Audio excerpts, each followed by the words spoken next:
Chastel que d'être avec nous sur le plateau TV5 Monde. Vous êtes astrophysicien et vous enseignez à l'université de Nijmegen, aux Pays-Bas. Vous publiez chez Bucher-Chastel avec Jörg Romer, Lumière dans l'obscurité chez Bucher-Chastel, je viens de le dire. Vous revenez sur cette fameuse photographie dévoilée en 2019 de ce trou noir situé au centre de la galaxie Messier 87, M87. Rappelez-nous comment cette prouesse technologique a été possible. On a besoin de voir un objet qui est massif mais qui est extrêmement éloigné. Donc ce que vous avez besoin de faire, c'est d'avoir un télescope qui ait la capacité de voir quelque chose qui est de la taille d'une graine de moutarde que vous verriez à partir de Paris dans la ville de New York. Donc l'idée aurait été d'avoir un télescope qui est la taille du monde entier, mais on n'avait pas cette possibilité de le construire. On a eu une astuce. On a assemblé, combiné des télescopes du monde entier, Amérique, français, et on a pu avoir une telle image. Pourquoi les trous noirs nous fascinent-ils autant dans votre livre? Vous expliquez qu'ils nous évoquent un au-delà. Oui, tout à fait. Ils nous amènent aux limites de la connaissance parce que les trous noirs sont entourés de ce mystérieux horizon des événements où tout est happé mais rien ne sort. Donc il y a l'idée qu'on est au bord de quelque chose, on ne voit pas à l'intérieur.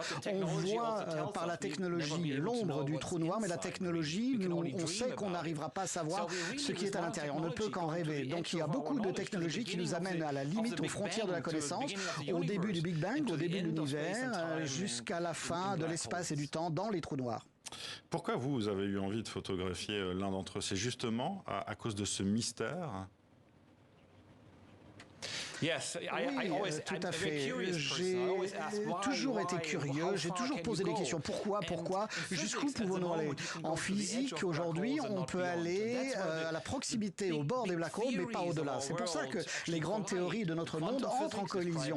La théorie quantique qui décrive la matière, la lumière, et la relativité qui décrit effectivement le temps, l'espace, et nous sommes donc à la limite de cela. Et la façon dont on les utilise au quotidien, c'est ça qui m'intéresse de savoir. Et comment vous allez parvenir à en savoir plus? Est-ce que vous allez mettre au point peut-être un télescope qui permettra d'aller encore plus loin dans la précision d'une photographie, justement, d'un trou noir?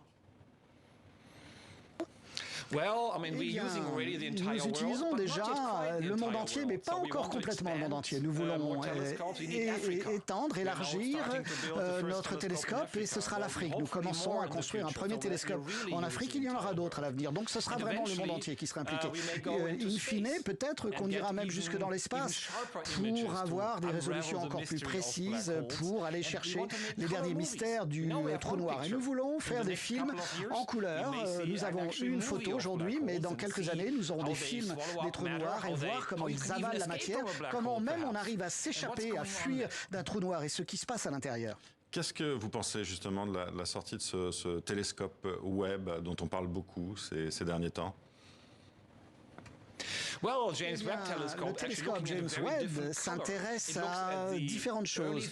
Il s'intéresse aux phases précoces de l'univers, à la naissance des étoiles, aux planètes également, mais il n'a pas le niveau de résolution et la taille suffisante pour voir les trous noirs. Donc il peut voir les scintillements, la lumière des trous noirs, mais ne peut pas en prendre une photo. Donc avec le télescope des horizons des événements que nous utilisons, nous regardons la fin de l'espace et du temps, on prend des photos et on regarde également et on s'intéresse au début de l'espace et du temps. Ils se complètent.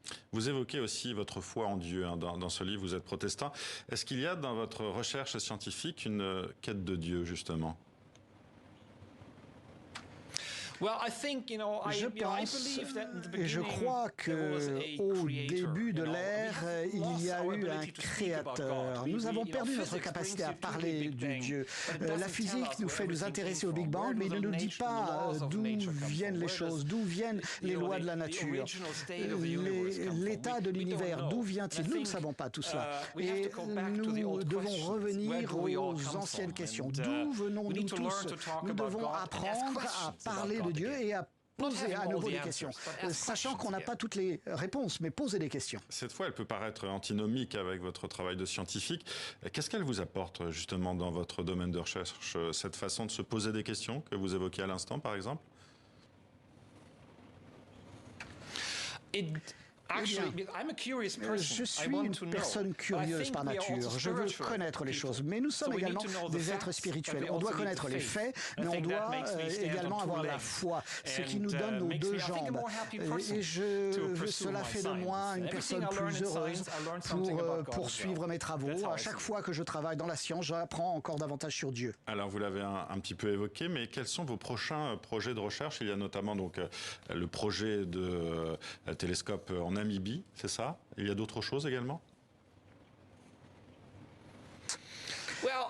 C'est un gros projet, la construction en Afrique d'un nouveau télescope. Ce sera le premier télescope africain et nous sommes heureux que d'autres équipes nous rejoignent dans cette entreprise. À long terme, aller dans l'espace, ce sera un gros défi, mais ça fait 25 ans que je travaille sur ce projet. Et le fait d'aller dans l'espace, ça va nous demander encore 25 ou 30 ans.